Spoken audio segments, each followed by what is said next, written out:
Bueno, muy buenas noches para todos. Para los que no me conocen, mi nombre es Catalina Trujillo, yo soy residente del posgrado de Medicina de Urgencias y el día de hoy, para seguir con nuestro bloque de cardiología, vamos a hablar del enfoque de las bradiarritmias desde el servicio de urgencias. Si bien este tema es bastante amplio y bastante complejo pues de abordar, diría yo que pues trataré de ser lo más práctica posible para llevarnos como unos puntos claves pues para la casa y para la práctica diaria. A manera de introducción, la bradiarritmia se define como una frecuencia cardíaca por debajo de 50 latidos por minuto. Las bradiarritmias y los bloqueos de conducción son un hallazgo clínico común y pues más frecuentemente también en el servicio de urgencias. Digamos que las bradiarritmias se clasifican en dos grupos grandes, están la disfunción del nodo sinusal y están los trastornos o los bloqueos de la conducción auriculoventricular, y la presentación clínica varía ampliamente desde hallazgos electrocardiográficos únicamente sin ningún síntoma adicional hasta una amplia gama de síntomas que pueden incluir pues, desde mareo hasta presíncope, síncope, incluso hasta parada cardíaca. Con respecto al sistema de conducción eléctrica del corazón, voy a dar pues como unos puntos pues claves, ya digamos que esto lo abordamos de manera profunda la sesión pasada, ¿sí? Con respecto a este sistema de conducción eléctrica, entonces tiene una función principal y es la transmisión de esos impulsos eléctricos desde el nodo sinusal hasta las aurículas y los ventrículos. Este sistema de conducción eléctrica tiene, espérenme un segundito, listo. Este sistema de conducción eléctrica, entonces, tiene pues varios puntos, ¿sí? Está uno, el nódulo sinoauricular, pues que es el marcapasos nativo como tal, pues de las personas. Este a su vez tiene unos tractos de conducción internodular que lo llevan pues hacia el nódulo auriculoventricular y adicionalmente tiene unos tractos de conducción interauricular que se conoce como el haz de Bachmann. Este nódulo auriculoventricular a su vez lleva al haz de His y este haz de His pasa por todo pues el tabique interventricular y se divide en rama izquierda y en rama derecha y a su vez pues ya se va a subdividir en las fibras de Purkinje. El nodo sinoauricular es el que se encarga de generar esos impulsos eléctricos de una manera automática y regular. Ya el nódulo auriculoventricular, como lo venimos mencionando, se encarga de retrasar o de limitar ese número de impulsos auriculares que van a llegar al ventrículo. ¿Sí? Digamos que el nódulo auriculoventricular tiene como tal un anillo, es un anillo, digámoslo así, fibroso que lo rodea y lo que hace es aislarlo de las aurículas y de todos estos pues, impulsos eléctricos para que solamente haya una vía de conducción que sea a través de ese nódulo auriculoventricular hacia las de His y hacia las fibras de Purkinje. Sin embargo, pues hay condiciones en las que, ya como lo mencionamos en la revisión pasada, pues pueden haber puntos ectópicos pues, de conducción que esto puede generar pues, las arritmias propiamente dichas. Entonces, lo primero, pues, es determinar las características de un ritmo sinusal normal para nosotros poder hablar de una arritmia, ¿cierto? Entonces, el ritmo sinusal normal, ya todos los conocemos, pues es una frecuencia cardíaca que va de 60 a 100 latidos por minuto, por lo general, pues tiene siempre la onda P que precede al complejo QRS, son unos intervalos regulares, por lo general también el QRS es pues de complejo estrecho, solamente se ven complejos anchos cuando hay algún retraso de la conducción intraventricular, cuando hay algún bloqueo de rama. El cociente de conducción es 1 a 1, esto quiere decir que hay una onda P por cada complejo QRS, y también pues el intervalo PR, porque va a ser de 0.12 segundos a 0.20 segundos. La zona de origen va a ser el nódulo sinoauricular. ¿Por qué es importante esto? Porque este es el ritmo que se va a utilizar para comparar todos los demás ritmos. Entonces, las arritmias se van a definir por todas las diferencias que hay con este ritmo sinusal. Entonces, nosotros debemos reconocer cuáles son las variaciones que tiene este para saber, pues, cómo interpretar un electrocardiograma. A modo general, las manifestaciones clínicas de las bradiarritmias son pues muy amplias. Lo importante es tener claro que debemos definir una bradicardia sintomática, ¿sí? Esta bradicardia sintomática es una bradicardia que se va a documentar, que es directamente responsable del desarrollo de las manifestaciones clínicas y que van a ser atribuidas a esa frecuencia cardíaca lenta. ¿Y cuáles manifestaciones clínicas? Entonces, que el mareo, el vértigo, el presíncope, el síncope, cuadros de pues, disnea, angina, inclusive pues falla cardíaca o alteración mental, que son secundarias pues a la hipoperfusión cerebral que va a haber por esa frecuencia cardíaca lenta. Pero también tenemos que tener claro de que las bradicardias, pues las bradiarritmias en general, van a tener también causas secundarias y que son potencialmente reversibles y debemos pensarlas en el servicio de urgencia. Con respecto a los medicamentos que pueden inducir o exacerbar esa bradicardia, entonces tenemos los antihipertensivos, tenemos beta bloqueadores, los calcioantagonistas no hidropiridínicos como el verapamil y el diltiazem. Hay tipos de antiarrítmicos, están la adenosina, la amiodarona, la procainamida, propafenona. Hay también antipsicóticos, antidepresivos de tipo tricíclicos, inhibidores de la recaptación de serotonina, anticonvulsivantes como la fenitoína, litio, inclusive drogas anestésicas, digoxina y hasta relajantes musculares como la succinilcolina. Pero además de los medicamentos, también tenemos condiciones que están asociadas con bradicardia y con alteraciones de la conducción cardíaca. Hay situaciones intrínsecas como cardiomiopatías, como situaciones, pues causas isquémicas, insuficiencia cardíaca, alteraciones pues, de tipo inflamatorio, infeccioso, enfermedades pues ya sea degenerativas, inclusive hasta procedimientos quirúrgicos cardíacos, y extrínsecas que tienen que ver más que todo con la perturbación a nivel autonómica. Entonces, pacientes con hipersensibilidad al seno carotídeo, con síncopes neuromediados, síncopes situacionales, las alteraciones del sueño, especialmente pues la apnea y hipopnea obstructiva del sueño, alteraciones metabólicas como la acidosis, la hiperhipocalemia, hipotermia, el hipotiroidismo y la hipoxia. Es por esta razón que las guías no recomiendan como tal un pool de exámenes diagnósticos que se deban realizar en el paciente que llega al servicio de urgencias con una bradicardia. Por lo general, ellos que recomiendan, dicen, si usted tiene un paciente con una bradicardia, pues las pruebas de laboratorio se van a solicitar según lo que yo vaya a sospechar que pueda ser la causa subyacente de esa bradiarritmia. Entonces, no hay estudios como tal que hayan evaluado de una manera sistemática el valor adicional de esas pruebas de laboratorio en los pacientes que presentan principalmente bradicardia, sino que se deberían tomar es de acuerdo al contexto clínico del paciente y lo que yo sospeche en el paciente. Entonces, vamos a hablar primero de la disfunción del nodo sinusal. La disfunción del nodo sinusal es una incapacidad que tiene ese nódulo sinoauricular para producir una frecuencia cardíaca adecuada que logre satisfacer las necesidades fisiológicas del organismo. Eso tiene, digamos, alteraciones en cuanto a la remodelación electrofisiológica y estructural. Normalmente, las células miocárdicas que se encuentran en el nódulo sinoauricular son unas células especializadas que lo que van a hacer es que van a estar rodeadas de tejido conectivo, de colágeno, que la van a aislar también de, los otros miocitos a nivel de las aurículas, y esto precisamente para evitar como la hiperpolarización de los miocitos adyacentes. Entonces, esto evita de que el nodo sinoauricular, digámoslo así, se frene normalmente y pueda hacer su automatismo en cuanto al impulso eléctrico. Pero, ¿qué sucede? Con la edad, digamos que en las personas adultas mayores, esto se va generando, digamos así, más fibrosis, y entonces esta fibrosis lo que hace es que genera alteración a nivel de esas células del nodo sinoauricular, y esto pueda predisponer a que ese impulso nervioso se vaya frenando y vaya pues alterándose, generando pues estos procesos de bradiarritmia. Dentro de los medicamentos, entonces ya los mencioné, principalmente pues beta bloqueadores, calcio antagonista, digoxina, enfermedades infiltrativas, y a nivel isquémico lo relacionan mucho con los infartos agudos de miocardio que comprometen la cara inferior y el ventrículo derecho. Y precisamente porque ese nódulo sinoauricular va a estar irrigado en el 60% de las veces por la arteria coronaria derecha y en un 40% por la circunfleja. Entonces, en estos infartos, cuando se comprometen esas arterias, también se puede traducir pues en una disfunción del nodo sinusal. Desde el punto de vista de manifestaciones clínicas, pues son variables, ya las hemos visto, inclusive pues hay estudios observacionales que muestran que el síncope puede estar presente hasta en el 50% de los casos, y también se puede asociar con disnea de esfuerzo, mareos y fatiga. Y en los pacientes que presentan el síndrome de taquicardia o bradicardia pueden presentar adicionalmente palpitaciones.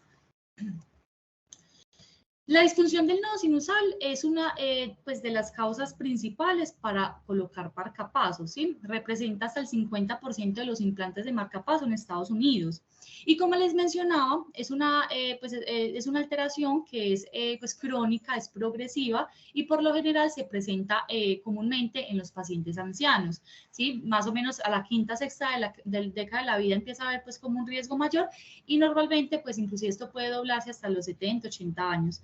La incidencia, pues no hay como tal una cifra exacta, sin embargo, pues aproximadamente toman tasas de incidencia de 150, 200 personas pues por 1 millón de habitantes.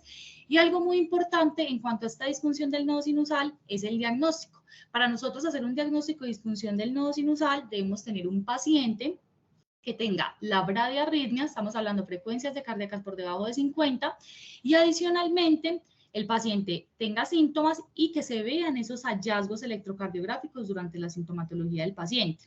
Entonces, cuando nosotros hablamos de disfunción del nodo sinusal, estamos hablando de un espectro de condiciones que incluyen la bradicardia sinusal persistente, la pausa o la parada sinusal, el bloqueo de salida sinoauricular, la incompetencia cronotrópica y el síndrome de taquicardia bradicardia. Entonces, la idea es hablar de cada uno. Entonces, primero, con respecto a la bradicardia sinusal, pues digamos que características adicionales, pues, o cambios que hayan con respecto al ritmo sinusal normal, es básicamente que la frecuencia cardíaca va a ser inferior a 60. El resto de características son iguales a un ritmo sinusal normal. ¿Y qué tenemos que tener en cuenta con respecto a la bradicardia sinusal? Es que primero, pues es una situación que pues la mayoría de casos va a ser fisiológica, ¿sí? Que las personas jóvenes, los atletas, inclusive mientras uno duerme, puede presentar una bradicardia y es completamente normal, pero también hay situaciones en las cuales ya también pues, se puede volver patológica. Y hablamos causas, todo lo que incremente el tono vagal, los medicamentos, infarto agudo de miocardio de pared inferior ventrículo derecho, alteraciones metabólicas como el hipotiroidismo, la hipotermia y en los niños pues la hipoxia también se manifiesta con bradicardia sinusal.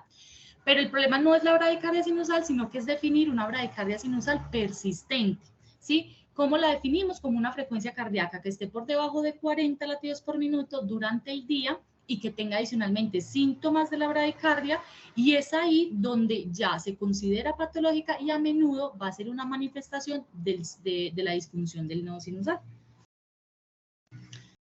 Lo segundo es la pausa parada sinusal y el bloqueo de salida sinoauricular. Cuando nosotros tenemos una parada sinusal, estamos hablando de un fracaso que hay de una activación de la aurícula que se espera que suceda. ¿Y esto en qué se va a traducir? Se va a traducir o en bradicardia, o en asistolia, o en ambas. A diferencia del bloqueo de salida sinoauricular, en la cual sí hay una activación auricular esperada. Lo que pasa es que después de que hay esa activación del nodo sinoauricular, ya hay un bloqueo en esa conducción del impulso desde ese nodo sinoauricular hasta las aurículas, ¿sí? Digamos que para ser un poquito más prácticos, más que hablar pues como de las características que tengan eso, yo creo que lo hacemos con respecto a estos dos electrocardiogramas. El de arriba, el superior, es una parada sinusal, el de abajo es un bloqueo de salida sinoauricular. Entonces, ¿qué los diferencia?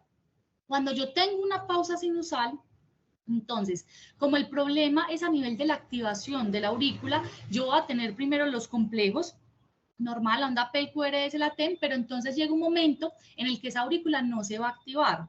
Entonces ahí es donde empieza pues la parada sinusal, que hay que tener en cuenta. Uno, pues de que esto se puede dar de manera aleatoria en cualquier momento y la duración también es indefinida. Inclusive puede ser mucho mayor, pues, o sea, digamos que hablan de que la importancia radica por encima de 3 segundos de que haya parada sinusal, pero inclusive esto puede continuar y puede terminar en asistolia. Por eso es tan importante determinarla. Pero entonces acá como tal no es, puede haber la parada, puede durar lo que sea y de un momento a otro vuelve otra vez, se activa esa aurícula y vuelve pues a conducir. Caso contrario sucede con el bloqueo sinoauricular, que en este caso el problema no es de la activación de la aurícula, sino de esa conducción de ese impulso. Entonces, tenemos, va conduciendo común y corriente, llega un momento en el que se conduce la aurícula, o sea, se activa, pero no va a conducir. Entonces, el complejo QRS pues no va a aparecer y esto va a dar un bloqueo, pues o como si fuera una pausa sinusal, por decirlo así, pero ¿qué pasa? Ese nodo sinoauricular lo que hace es que se reinicia y vuelve otra vez a empezar, entonces otra vez vuelve y toma el complejo pues QRS y vuelve otra vez o sea, y conduce común y corriente el electro. Entonces, ¿cuál es el punto en este caso? En este caso, por lo general, uno mira los intervalos P-A-P. Y en esto lo que hace es que, pues si decimos que la aurícula se activó, pero se bloqueó y luego otra vez vuelve y se activa porque no hay ningún problema en esa parte, entonces este bloqueo sinoauricular va a ser como el doble del intervalo PAP. Entonces, conduce, ya luego se bloquea y ya luego otra vez vuelve a conducir. Caso contrario, en la pausa sinusal, que esta sí puede durar pues varios segundos.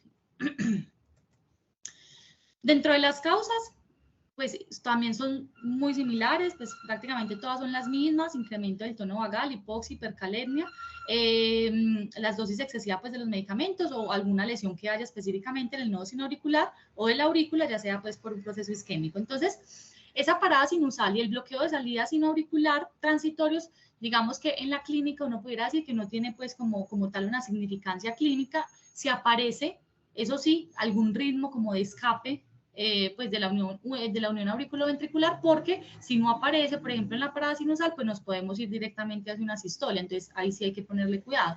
Y lo que les decía, que la pausa de 3 segundos más, pues son pocos comunes, pero si se llegan a presentar, sí justifican como tal la colocación de un marcapaso en los pacientes que tengan síntomas.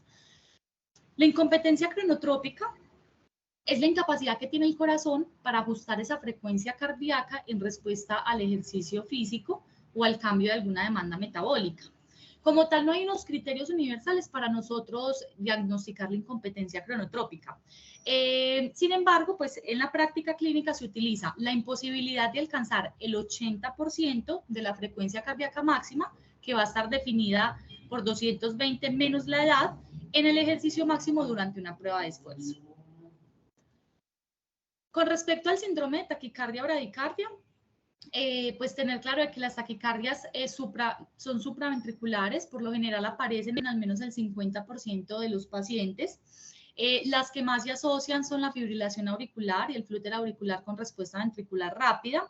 Y algo muy importante es que se debe tener una bradiarritmia para poder diagnosticar este síndrome de taquibradia. Los pacientes adultos mayores son los que tienen pues mayor incidencia de esta entidad, y precisamente es porque hay pues una fibrosis como tal del nodo sinoauricular, y esto se puede comportar como un sustrato pues arritmogénico para la producción de estas arritmias. Sí, pues este es como un electro pues que traje de ejemplo. En la mayoría de casos, o sea, puede estar a través pues, de una bradicardia sinusal y que de un momento a otro llegó y presentó ya sea una fibrilación auricular o puede ser un flúter auricular. Digamos que la conducta definitiva en este tipo de pacientes es la colocación de un marcapaso. Bueno, ya para hablar de la entidad de disfunción del nodo sinusal y del tratamiento, por lo general, como yo les mencionaba, esto es una entidad que es progresiva y que es crónica. La mayoría de las quejas que presentan los pacientes son crónicas, entonces digamos que en la mayoría de casos no se necesita un tratamiento agudo. Sin embargo, en caso de que se presentase, entonces tenemos pues el algoritmo que nos propone las guías pues de Circulation del 2018, que nos definen varios pasos. Entonces, cuando yo tengo una bradicardia aguda en este contexto, pues aparte de yo hacer una anamnesis, de hacer un examen físico adecuado, signos vitales, un electrocardiograma y definir la estabilidad del paciente, pues entonces yo debo valorar las causas potencialmente reversibles que pueda tener este paciente, ¿sí? Dentro de esas, ya les mencioné todo lo que tenga que ver infeccioso, inflamatorio, metabólico, toxicidad de drogas, algunos otros medicamentos, etcétera, para definir entonces el tratamiento también de esa causa subyacente, ¿cierto? Ahora, si los pacientes tienen síntomas moderados o severos o compromiso hemodinámico, ellos recomiendan la atropina para aumentar la frecuencia sinusal con un grado de recomendación 2A.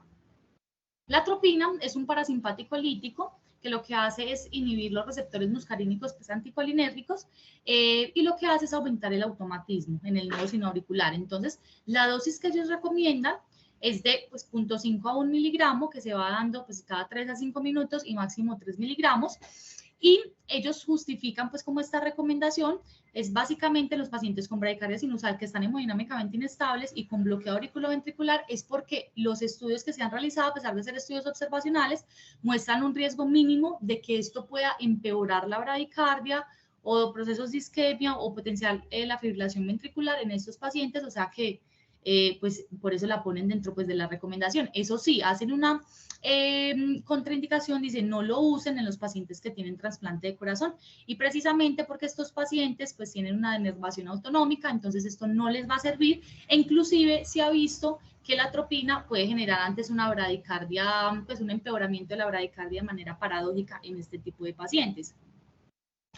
Ahora, cuando nosotros después de definirle la atropina, pues ellos meten dentro del algoritmo evaluar pues la toxicidad por medicamentos y principalmente los beta bloqueadores, los calcioantagonistas y la digoxina.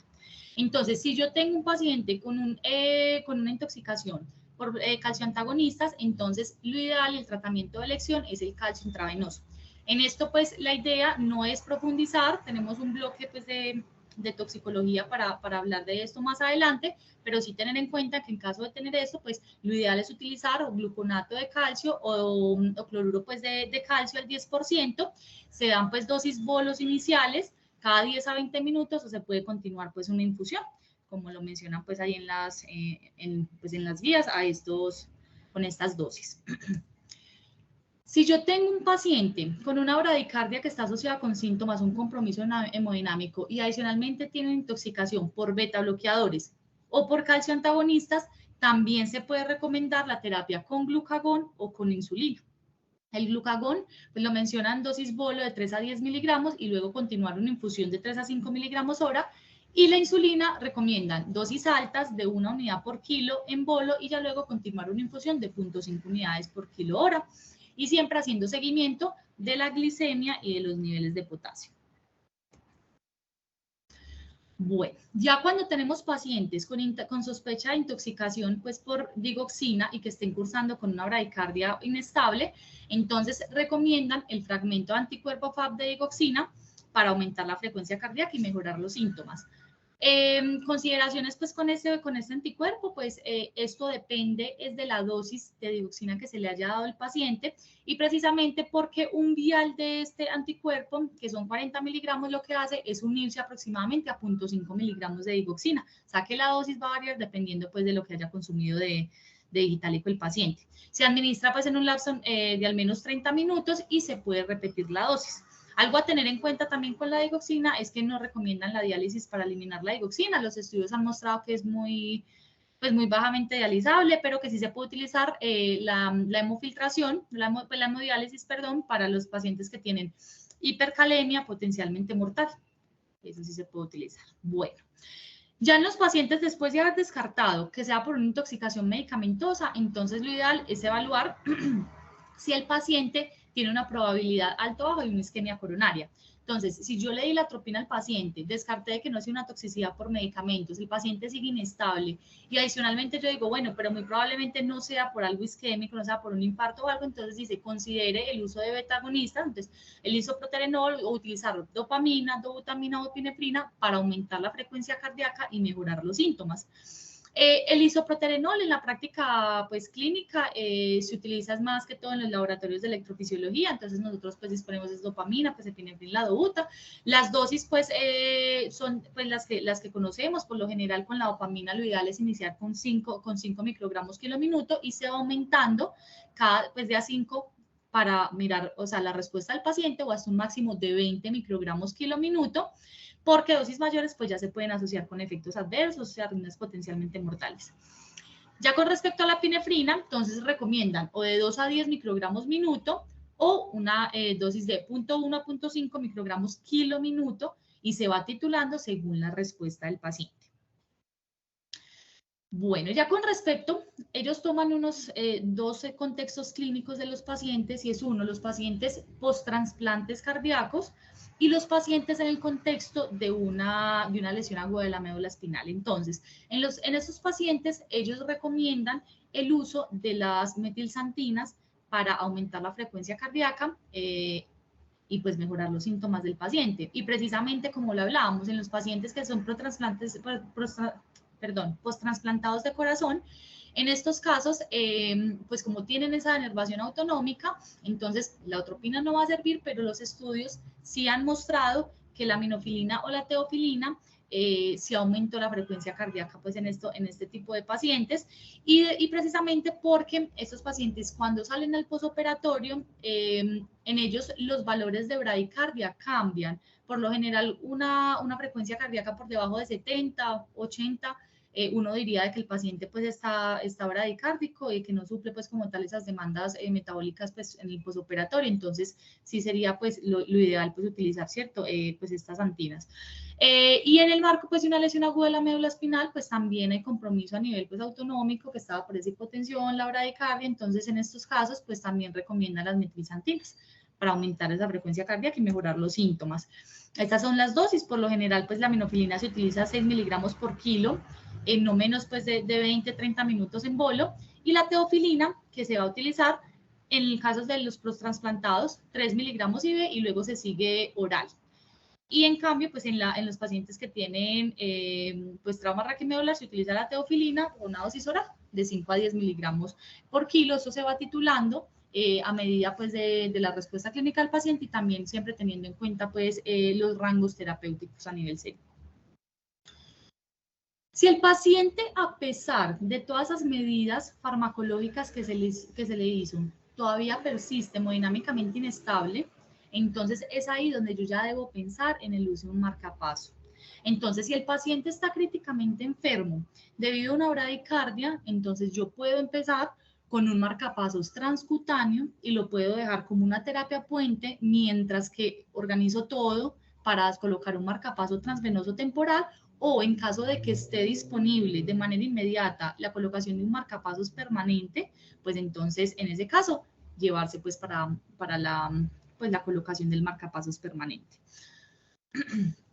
Bueno, el segundo grupo del que vamos a hablar ya es del bloqueo auriculoventricular. El bloqueo auriculoventricular se da porque los impulsos auriculares se van a conducir o de manera retrasada o no se van a conducir pues en lo absoluto a los ventrículos. Entonces, la incidencia por lo general va a aumentar con la edad y precisamente porque está asociado mucho pues como a la enfermedad pues, degenerativa, y se estima que inclusive puede llegar pues hasta el 30% pues de la población. En esto es importante, en estos bloqueos, definir anatómicamente cuál es el sitio del bloqueo, ¿sí? Si está en el nodo auriculoventricular, si está intraisquiano o dentro pues, de las de His, o si está por debajo de las de His.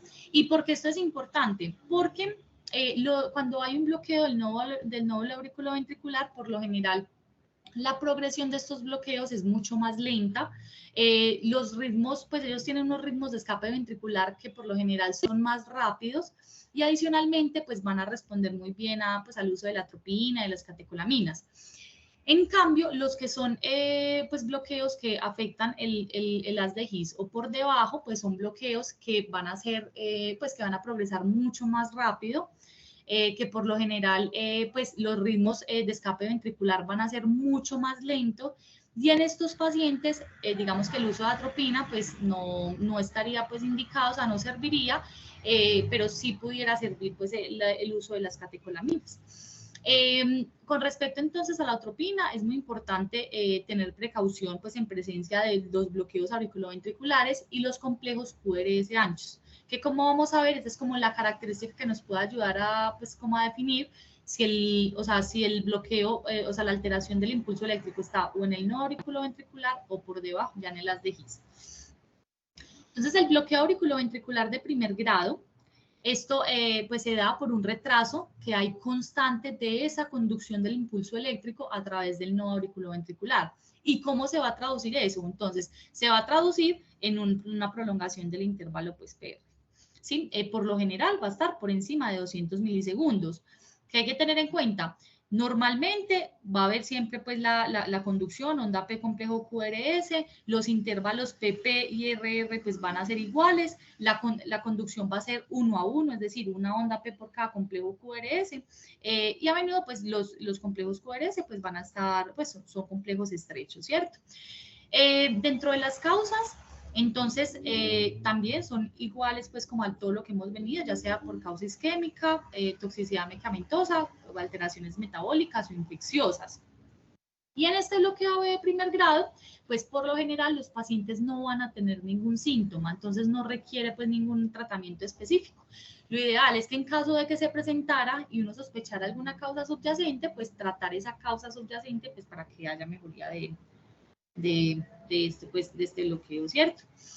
El bloqueo auriculoventricular de segundo grado se divide en dos tipos, el tipo 1 y el tipo 2, o MOVITS 1, MOVITS 2. Entonces, el MOVITS 1, o el patrón pues, de Weichenbach, entonces en este va a haber un retraso de esa conducción, pero va a ser progresiva a través del nódulo auriculoventricular. ¿Y cómo se va a traducir eso? Entonces, se va a traducir en un intervalo PR que se va a ir pues atrasando, aumentando ese intervalo PR hasta que llegue un momento en el que deja de conducir un complejo QRS.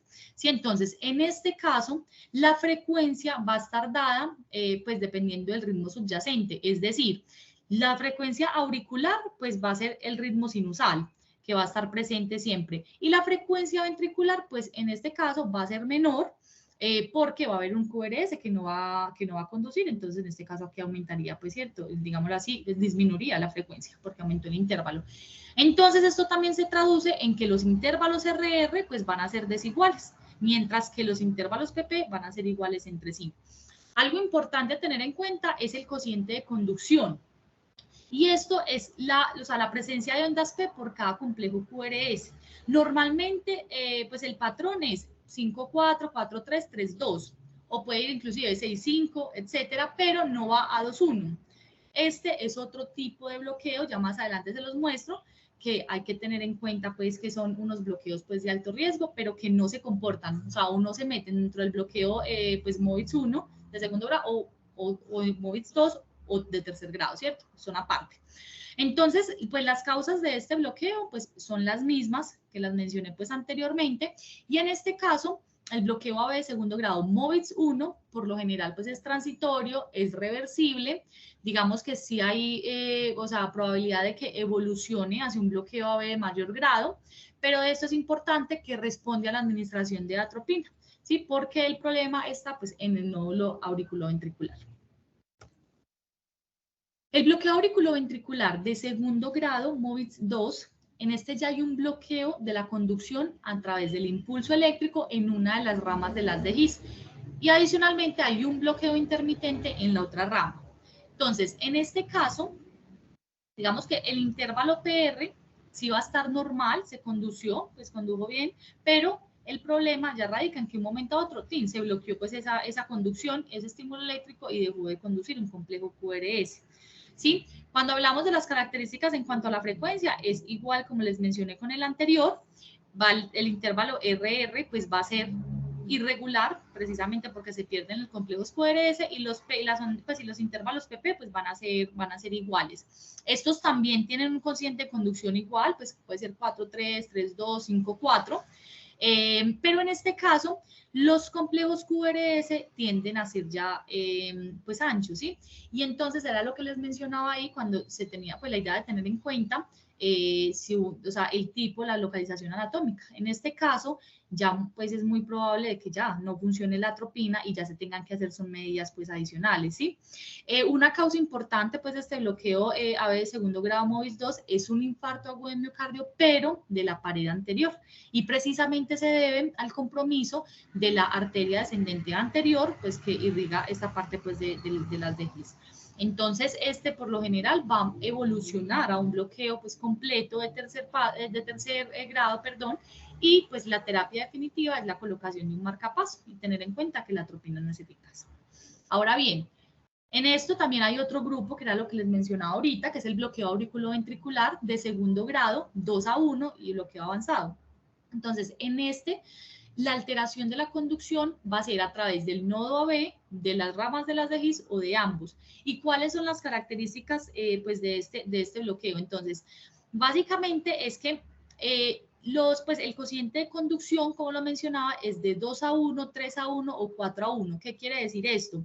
Entonces, que las ondas P, o sea, no van a conducir dos o más ondas P, ¿sí? Como vemos aquí, normalmente en los bloqueos, pues ya sea uno o de segundo grado, vemos que, o sea, normalmente está conduciendo o se alarga o no se alarga, pero dejó de conducir y vuelve otra vez y conduce. En este caso no. En este caso puede conducir, o sea, puede ser la onda P, no condujo, y otra vez la onda P y no condujo. Entonces esos son los patrones que ellos hablan. Por ejemplo, en este caso tenemos, o sea, ¿cuántas ondas P por complejo QRS? Entonces podemos decir, tenemos 3 ondas P, ¿sí? Por dos, tenemos 3 ondas P por un complejo QRS, o sea, estamos hablando de un patrón 3-1, y así sucesivamente, 2-1, 3-1, 4-1, ¿sí? Que eso es como lo que lo diferencia, pues, de los demás bloqueos, y los complejos QRS, pues, van a ser, pues, amplios.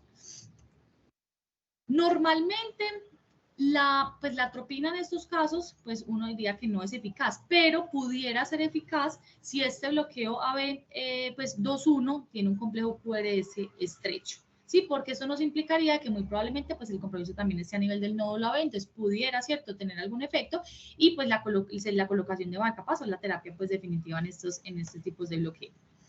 Y el bloqueo auriculoventricular de tercer grado completo, pues en este caso ya no hay ninguna conducción desde las aurículas a los ventrículos. La característica pues principal es que hay una disociación auriculoventricular, ¿sí?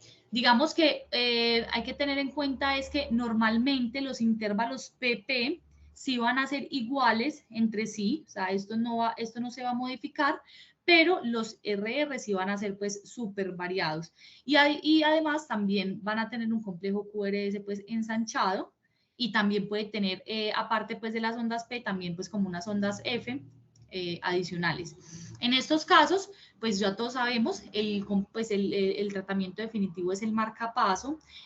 Digamos que este también puede ser en ocasiones se puede presentar un bloqueo de tercer grado transitorio y reversible, y por lo general esto se va a caracterizar porque los complejos QRS van a ser estrechos y la frecuencia cardíaca va a estar entre 40 a 60 latidos por minuto, o puede ser el permanente, pues que es los complejos QRS anchos y la frecuencia cardíaca que sí va a oscilar pues entre 20 a 40 latidos por minuto, y se puede asociar o IAM pues de la pared anterior, o pues ya por enfermedad degenerativa que pues es muy frecuente pues en la población anciana. La sintomatología, pues, es mucho más grave, si estos pacientes por lo general si llegan, pues, inestables. Si lo ideal, pues, es que si no aparece, lo ideal es que aparezcan ritmos de escape, pues, ventricular, pero si no se puede producir una sistolia y llegar, pues, a un paro cardíaco, y, pues, lo que les mencionaba, pues, que el marcapasos es la terapia definitiva. Entonces, para definir o determinar un bloqueo auriculoventricular, entonces lo primero que podemos hacer a nivel del electro es mirar las ondas P y si hay más ondas P que complejos QRS. Si no hay más ondas P que complejo QRS, estamos hablando de una conducción 1-1, entonces ya definimos cómo está el PR. Si el PR está por debajo de 200 milisegundos, entonces es un ritmo sinusal normal. Pero si tenemos un PR que está prolongado, entonces es un bloqueo de primer grado. Si por el contrario, si vemos ondas P más que complejos QRS, entonces debemos definir si esos complejos QRS aparecen en unas ondas P y en otras no. ¿Sí? Entonces, si definimos de que hay unas ondas P que sí conducen y otras que no, pues decimos muy probablemente sea un bloqueo de segundo grado. Si por el contrario no vemos esos complejos QRS tras ondas P, sino que eso lo vemos todo disociado por pues por su lado pues los QRS, por su lado las ondas P, entonces muy probablemente pues sea un bloqueo de tercer grado. Y ya el bloqueo de segundo grado, entonces debemos definir cómo están los PR, pues el intervalo PR. Si no es constante, entonces probablemente es un patrón de Wakenbach. Y si es constante, entonces debemos definir si es un bloqueo pues de segundo grado, MOVID 2, o si es un bloqueo pues avanzado o 2-1. Y ahí es donde evaluamos ese cociente de conducción, que si es 2-1, 3-1, 4-1, en estos casos, pues sería un bloqueo avanzado, pero si es un patrón de conducción 3-2, 4-3, 5-4, 6-5, entonces en estos casos, pues ya definimos que es un bloqueo de segundo grado, MOVID 2. Bueno, el tratamiento en este tipo de pacientes es muy similar a los pacientes que tienen disfunción del nodo sinusal, ¿sí? Entonces, los pacientes que se presentan con un bloqueo de segundo o de tercer grado, que se cree que está a nivel del nódulo auriculoventricular y que tiene pues inestabilidad hemodinámica, entonces podemos iniciar la atropina para mejorar esa conducción auriculoventricular y aumentar la frecuencia cardíaca y mejorar los síntomas del paciente, pues a la misma dosis utilizada. Pues tener en cuenta los efectos adversos, boca seca, visión borrosa, retención urinaria, delirio, entre otros.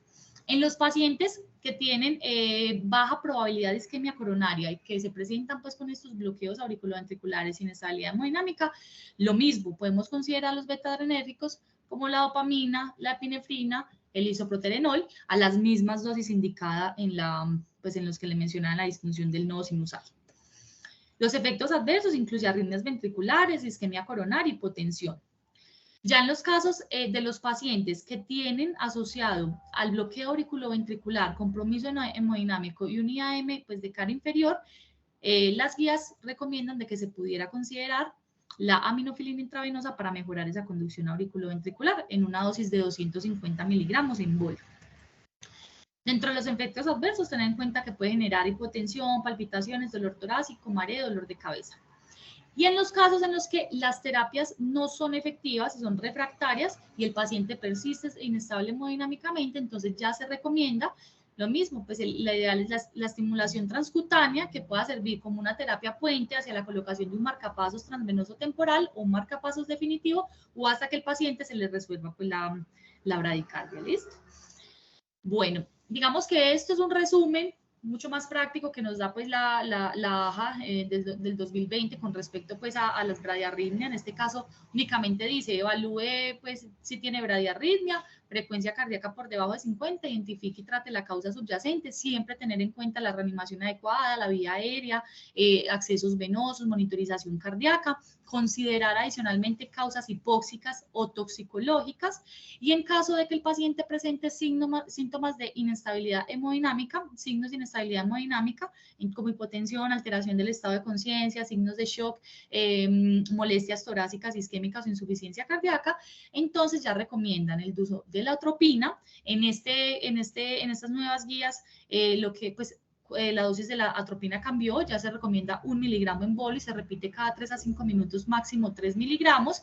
Y adicionalmente, si la atropina es inefectiva, recomiendan marcapaso transcutáneo y o infusión de dopamina o infusión de adrenalina, que esto también cambió, o sea, ya combinan la terapia eléctrica y la farmacológica y que adicionalmente considerar o consultar al experto o también como terapia puente ese marcapaso transcutáneo para colocar un marcapasos transvenoso. Ya por último, quisiera hablar un poquito pues de lo del marcapasos transvenoso y precisamente porque nosotros como médicos de urgencias pues tenemos que estar como en la capacidad de realizarlo.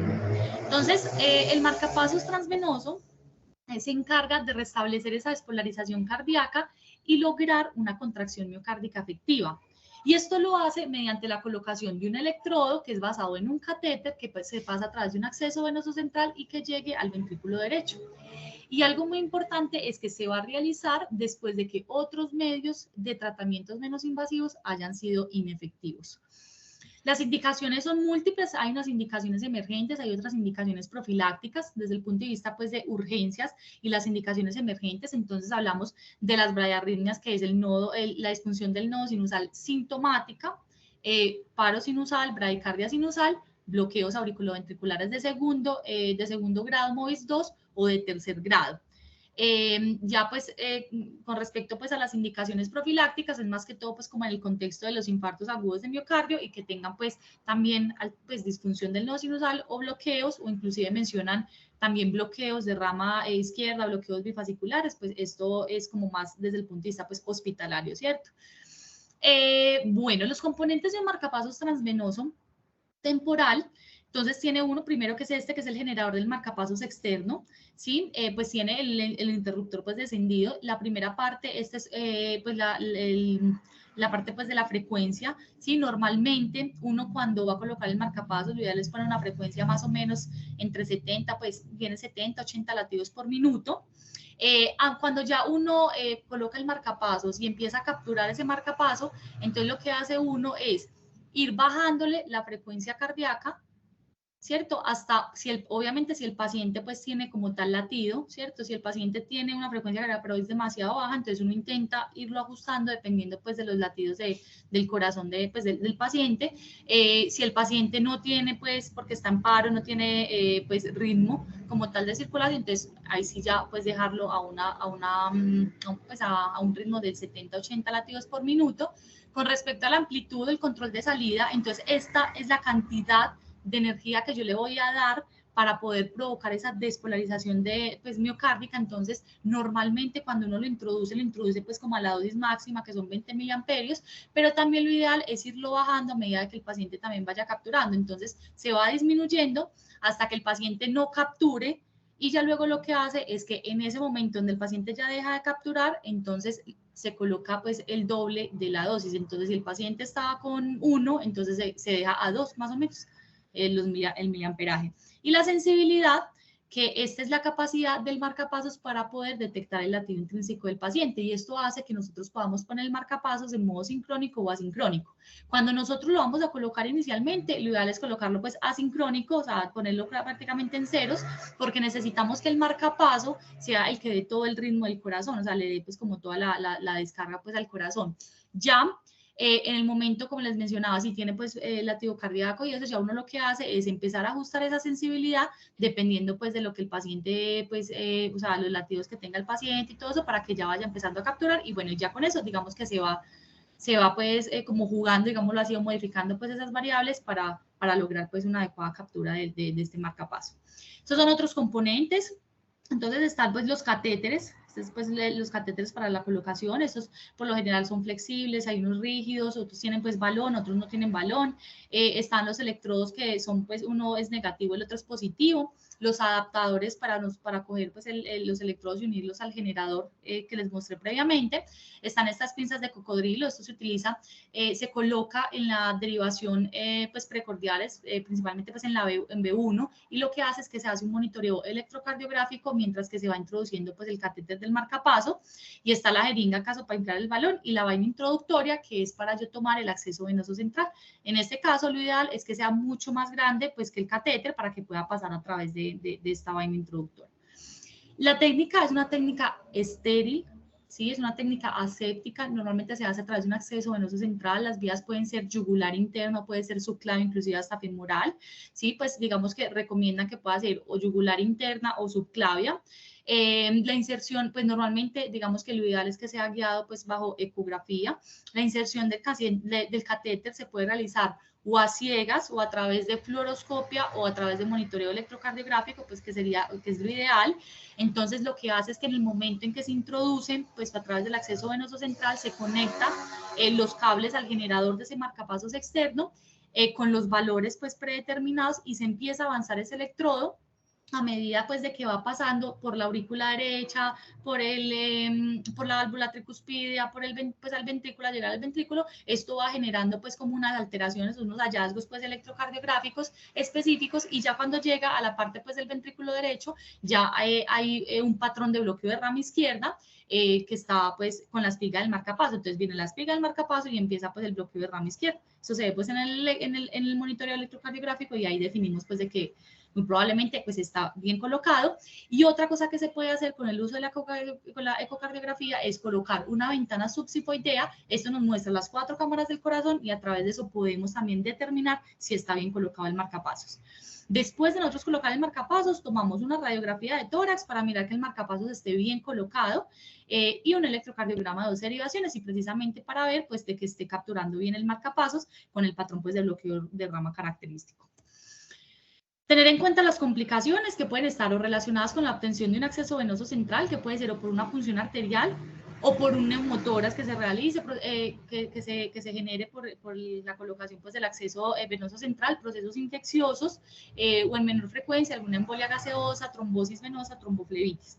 Y los relacionados con el cateterismo del corazón derecho, que puede incluir las arritmias, o que haya alguna falta de captura o detección pues, del marcapaso, o que se haya colocado mal el catéter, o de que de pronto en los casos, por ejemplo, que se utilizan catéteres pues, rígidos o así, de que pronto pueda haber una perforación pues, del ventrículo. Pues ya con esto termino, ya pues quiero dar pues como unos mensajes para llevar a casa en cuanto pues a las bradiarritmias. Entonces lo primero pues es que definir cuando nosotros tenemos el paciente en el servicio de urgencias, pues es un paciente que va a llegar con síntomas de bradicardia, ¿sí? Lo que tenemos que definir es si el paciente está estable o inestable, ¿sí? También pues determinar, me parece importante, la localización anatómica que puede provocar esa bradicardia, que de pronto lo podemos ver en los hallazgos característicos pues, del electro, que de pronto los complejos QRS anchos, otros pues estrechos, ¿sí? Que de pronto eso nos pudiera dar pistas para saber si pues, la atropina nos pueda servir en esos casos o por el contrario más bien nos vamos con otras terapias farmacológicas.